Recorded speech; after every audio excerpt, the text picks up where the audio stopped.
La tercera derrota de Granollers consecutiva en Liga. Bidasoa sufriendo mucho para ganar en el PTU Rochelle, además rascando un punto en el David Santa María de Guadalajara. Tiempo Asobal bastante molón, así que quédate que te lo cuento.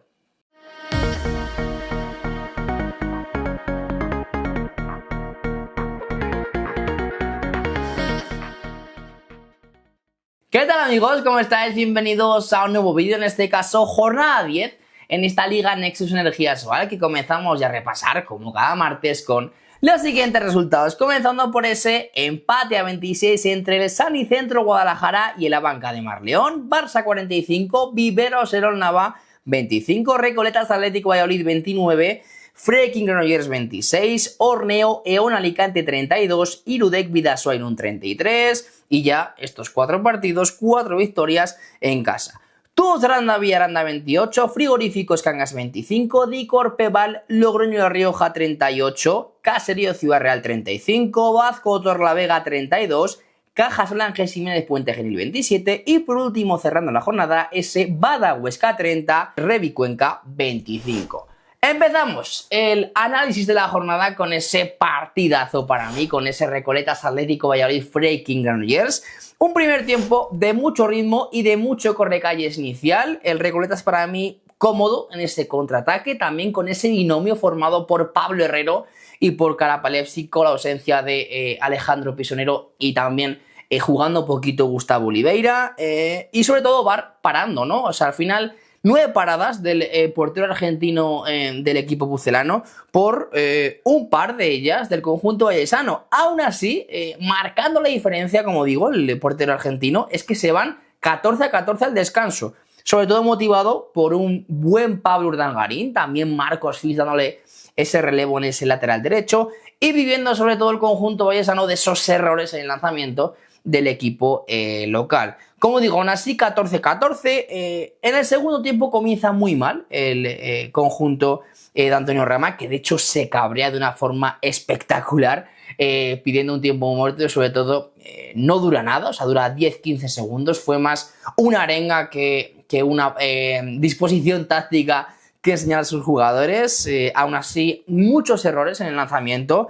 Y luego, pues, vas a remolque, ¿no? Desde defender muy bien el conjunto local a reguar, desde las típicas pérdidas de balón que siguieron acumulando los visitantes, y un Valladolid, sobre todo, muy cómodo con esa primera línea formada por Herrero en ese lateral izquierdo, Martín Karapalevski en el central y José Toledo, además de un Ralf Fodorian que luego sale y anota 2 cañonazos desde fuera. Como digo, más 2 muy merecido el equipo de Pisonero. Y ojito, tercera derrota consecutiva en Liga del conjunto vallesano, que no se está encontrando. Perdía ante Logroño fuera de casa, perdía ante Alicante, ante el Orneo Eón Alicante hace 2 fines, el pasado, mejor dicho, fin de semana. Y este finde tampoco podía sumar en Huerta del Rey, una pista que últimamente se le está dando bastante mal. Pasamos a esos finales ajustados. Ya estoy viendo en pantalla ese Guada de Mar, Alicante, Bidasoa y Logroño Caserío. Comenzando por lo que pasaba en el David Santa María el viernes por esa tarde-noche. Empate a 26 goles. Primer tiempo para muy flojos de ambos equipos. Desde errores en el pase, errores en el lanzamiento, no superando fácilmente esos 1 para 1.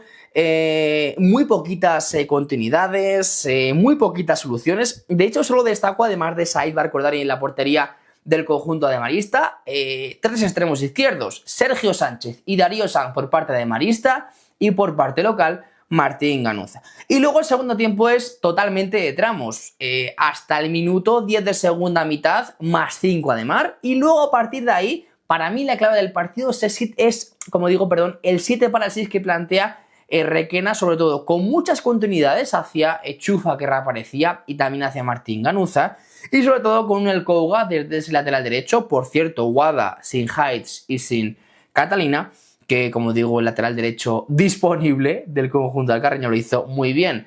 Además, sin control, sin recursos, solo con Benítez en ese puesto de pivote. Le faltó mucho al conjunto de Marista, que está pasando un bache pues bastante serio. llegó a estar, como digo, -2 y al final entre las pérdidas de Wada y las paradas de Saidou Cordalis pues hicieron que el conjunto de Dani Gordo sumara un buen punto según transcurrió el partido. Pasamos a esa victoria del Iru de Bidasoa Irún del PTU Rochelle ante el Orneo Eon Alicante. Para mí, sobre todo, victoria de oficio, ¿no? Porque estabas sin Mario Nevado y también sin Gorka Nieto. De hecho, Alicante volvió a mostrar una versión bastante fiable, tanto desde su portería con Roberto Dumenech. Tengo por aquí el dato: 16 paradas.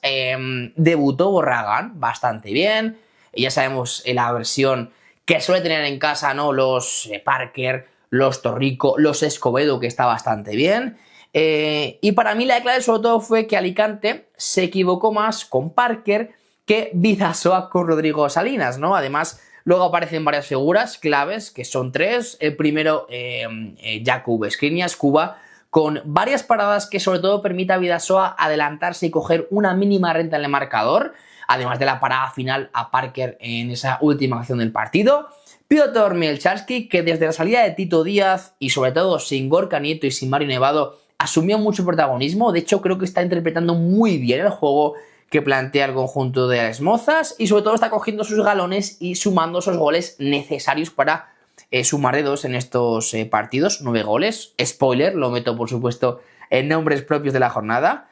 Y en el último, o mejor dicho, esa última figura que destaco es Dariel García, el extremo izquierdo cubano del Bidasoa, que hizo un robo tremendo a lo Thiago Petrus cuando botó Borragán la pelota en su cara y apareció con una mano prodigiosa para robar esa pelota en esa antepenúltima acción del partido, perdón. Luego Nacho Ayas tuvo un ataque, típico ataque, ¿no? Llegando a ese pasivo, ¿no? Porque le hacía falta a Bidasoa, sobre todo, pues que transcurriera esos segundos en el marcador, se le veía bastante cansado. Luego, de hecho, lo comentaba Nacho Ayas, ¿no? Que al final este trote entre Liga y Europa pues va pesando cada vez más. Y por último, como digo, esa acción final de Parker que detenía el bueno de Cuba para hacer sumar al Bidasoa 2 puntos muy, pero que muy importantes. Y por último destaco esa victoria de Logroño ante Caserío, en un final muy ajustado, que ojo, parecía que Logroño podía romper el partido, sobre todo en el primer tiempo y en el comienzo del segundo, donde se pone 26-18, o sea, +8, después de esos primeros 5 minutos de segunda mitad. Un primer tiempo donde Logroño sobre todo empieza a coger renta a través de la defensa y sobre todo corriendo también vía Aitor García, de un buen lanzamiento con Miguel Martínez, con Cancio en portería, que le dio un poquito de relevo ahí Velasco, con Cadarso desde los 7 metros, pero luego Pergel, que comenzó muy bien el segundo tiempo, se empieza a diluir, te da una de cal y una de arena, y empieza a aparecer en Caserío tanto Sergi Mach como Javi Domingo, como Alonso Moreno, además de José Andrés Torres con 8 tantos para acercar el marcador. De hecho, creo que llega a ponerse, si no recuerdo mal, 34-33 a falta de perdón, 3 minutos y algo, ¿no? La clave para mí, sobre todo esos 2 minutos que le señalan a Sergio Casares para que, perdón, Logroño pues empezara a distanciar el marcador, jugara esas últimas acciones en superioridad y por supuesto sumara ese +2, perdón, me ha dado la tos, que le hace pues estar de momento en ese segundo puesto de liga, 8 victorias, ahora repasamos la clasificación. 2 derrotas tan solo, de hecho fueron seguidas, si no recuerdo mal, ante Cuenca y ante Torlavega, así que creo que la primera vuelta que está haciendo el Logroño, después de compararlo, ¿no? Ahora que tiro de memoria con la pasada temporada, está siendo, bueno, además de muy diferente, pues brillante. Pasamos ya a lo más destacado de la jornada, repasando ya lo que nos queda de estos últimos partidos. La victoria del Villaranda ante Cangas, ambientazo tremendo y sobre todo viniendo, mejor dicho, la marea azul a tierras burgalesas para pues hacer de este partido pues una auténtica fiesta, sobre todo en las gradas. De los mejores primeros tiempos que recuerdo del Villaranda, o para mí el mejor de la temporada, con 18-13 al descanso, Pau Guitar con 8 paradas, sobre todo también levantando esa renta negativa con la que empezó el conjunto de Javi Márquez, un 38%, números que ya son normales, ¿no?, para el portero catalán. En defensa, Fernando, sobre todo las continuidades, muy sólidos en cada uno para uno y sobre todo corriendo a partir de un gran refuerzo como es Mateo Arias, procedente este verano del Cisne, ya lo conocía Javi Márquez. Y en ataque aparecieron dos figuras que no solemos ver o que no tienen tantos balones esta temporada, ¿no? Tanto Kiko Pereira en el primer tramo del primer tiempo, como luego Dalmau con esos, si no recuerdo mal, 5 tantos. Luego el segundo tiempo fue de parciales total, o sea, del 18-13 pasamos al 18-18 con Panyan y con Ángel Rivero, muy bien, por parte del conjunto gangués, y luego se volvió a caer con Aranda, mucha bola a 6 metros, también a Sir Iríbar, que de hecho deja golazos tremendos, y para mí la nota negativa de Cangas es esa mala dirección de Manu Pérez, pues no interpretando bien el juego, incurriendo en alguna que otra falta en ataque, algún que otro error técnico, sobre todo no dándole ese control necesario en esos momentos clave para mí del partido. Pasamos a ese Torrelavega 32, Puente Genil 27, un primer tiempo fallón de Torre, que estuvo bien en defensa, que estuvo bien en portería con Leo Tercario, pero en ataque, pues ya fuera por la falta de acierto, por un Elcio Carballo que estuvo bastante bien en la portería pontanesa, pues no fue, como digo, el mejor tiempo o el mejor primer tiempo del equipo cántabro. Mosquera y Semedo muy bien por parte de Puente Genil, sobre todo con mucho lanzamiento. Y luego en el segundo, pues en el segundo tiempo, Puente Genil se cae, ¿no? De forma estrepitosa. El partido está prácticamente igualado a falta de 15 minutos, pero a partir de ahí Puente Genil empieza a cometer errores y Torrelavega te castiga. ¿Cómo? No estuvieron finos ni Isi Martínez ni Proco, pero sí lo estuvieron tanto Jurkovic, que parece que está creciendo. Es uno de mis jugadores favoritos, sobre todo porque tengo mucha fe y mucha... creo que tiene mucha proyección, mejor dicho. Scott fue el mejor partido del refuerzo del conjunto besayense. 6 goles y un partidazo. Creo que es muy importante, ¿no? Que cuando no te responde de una forma óptima la unidad A, ¿no? Con Isi, con Proco, pues oye, que aparezca Jurkovic, que aparezca, Scott, pues es muy positivo. Luego se suma Marcio, luego se suman esos balones que acaba recuperando Ángel Fernández para que Zafa, desde el otro extremo, pues acabara convirtiendo, pues hace ese final 32-27, ese +2 muy importante también para el conjunto de Cuétara, que ya se coloca tercero en esta Liga Nexus Energía Sobal. Y ya por último repasamos ese Badahuesca 30, Revi Cuenca 25, fue buen partido de Huesca. Para mí la clave fue sobre todo que Ventecaya hace 14 paradas por las 7 en total, tanto de Arguillas como de Tony Cherno, marcando bastante la diferencia. Luego se suman jugadores como Óscar García desde ese lateral derecho, Samu Cordiés jugando en tramos tanto en la primera línea como en ese puesto de extremo izquierdo, y Parera, como siempre, acostumbrados a verle batallar y ganarse muy bien la posición en esos 6 metros. Cuenca, un primer tiempo normalito en ataque, con mucha bola hacia Afonso Méndez, con mucha bola hacia Gándara, mucha bola, como digo, hacia 6 metros. Reaparecieron tanto Aldini, o mejor dicho, reaparece Aldini y debuta Carlos González, el último fichaje del Revi Cuenca proveniente de Primera Nacional.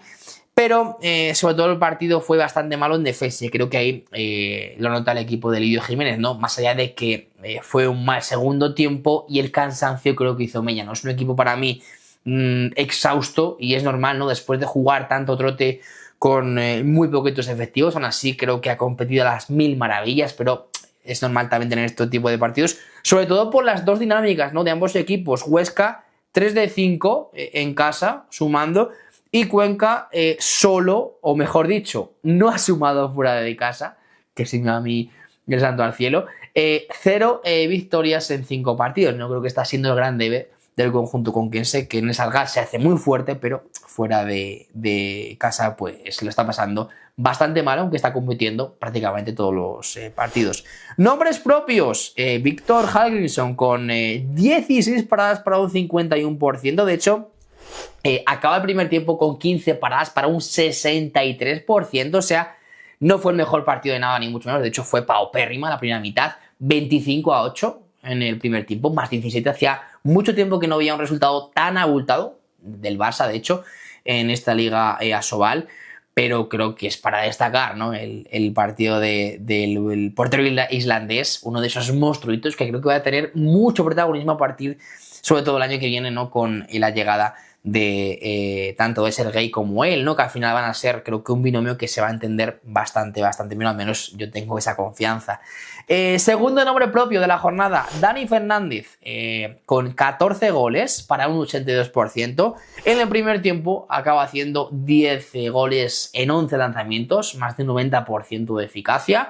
Creo que es un jugador, sobre todo, que quizá no lo valoramos tanto porque el Barça tiene ahí a otro monstruo como es Jan Barrufet, muy completo tanto en defensa como en ataque, lanzando los 7 metros, avanzado, etcétera. Pero creo que el nivel que está mostrando Dani, sobre todo en este primer tramo de temporada, está siendo para mí fabuloso. Y por último, como os adelantaba, analizando la jornada, Piotr Mielczarski, en esa victoria del Bidasoa en el PTU Rochelle, 9 goles en 14 lanzamientos, más de un 60%, sí, 64% concretamente, sobre todo por galones, por buenísima interpretación del juego y sumando goles para que su equipo, pues oye, es una victoria importantísima. De hecho, ya lo estáis viendo en pantalla esa clasificación, ¿no?